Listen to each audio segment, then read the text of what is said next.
OM617 turbo diesel air cleaner brackets.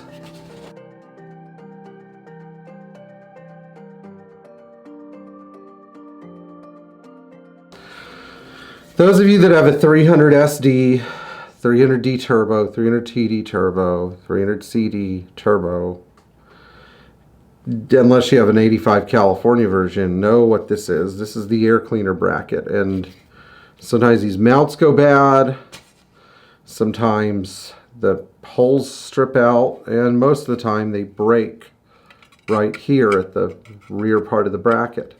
So we're going to talk about the status of these guys, whether the aftermarket brackets are any good, and whether or not there's really any hope for this part, and what we should do and how to keep it from breaking. So let's start with the first question most people get. Why do these things break like this? And my thought initially was just that they were poorly designed, but actually I don't know if that's the whole story.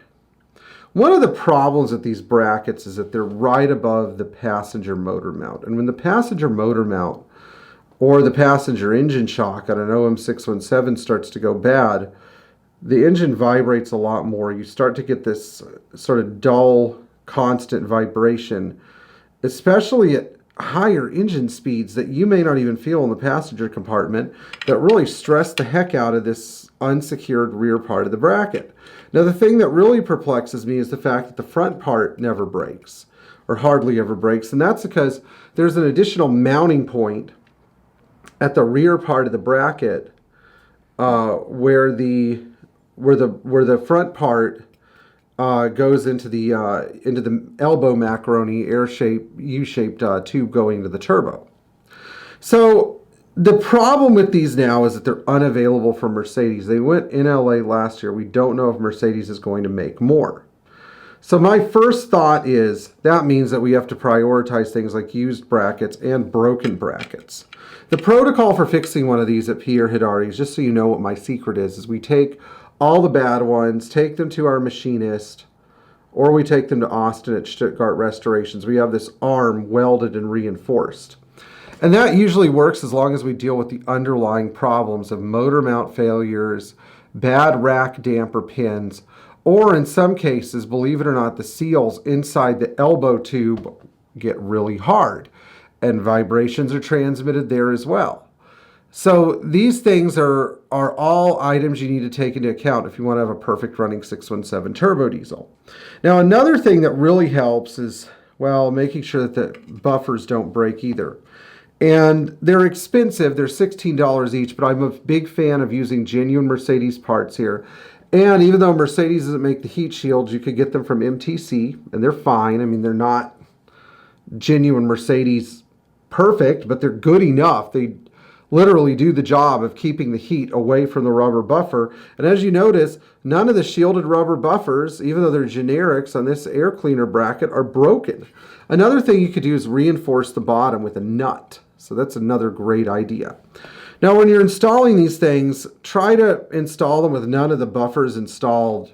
You put them in after you put it in and bolt it down. And you want to hand thread everything in place. Which leads me to another thought.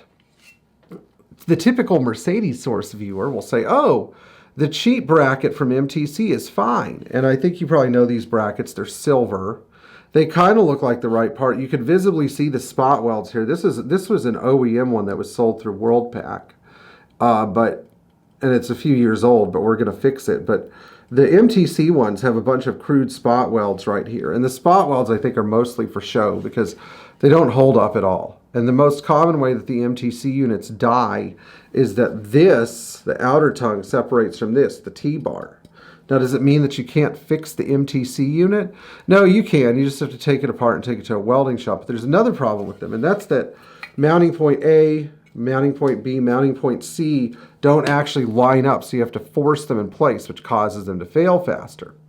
And, of course, this puts them, in my book, as total junk. Now, if indeed in the future I have to use MTC brackets, we're probably going to start taking them apart, aligning them to fit, and then re-welding them where they're supposed to be welded, or tacking them on the car or something.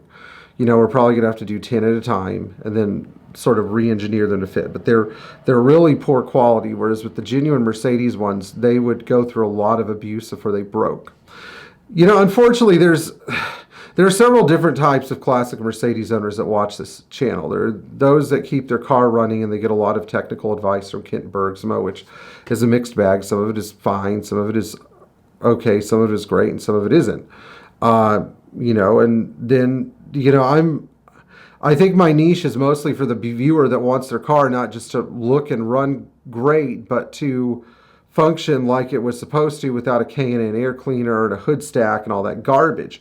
And so this is where this whole air cleaner bracket thing comes into play. A lot of people get hung up because they can't get another one, but I really think that welding and reinforcing this part on your original bracket solves a lot of your problems. If you want these to not strip out, weld a nut to the bottom. But you're going to have to work with the welder. We're at that point in these cars' life cycles where we don't have a good company making this part. We don't have Mercedes supporting us, which shame on you guys if you're watching.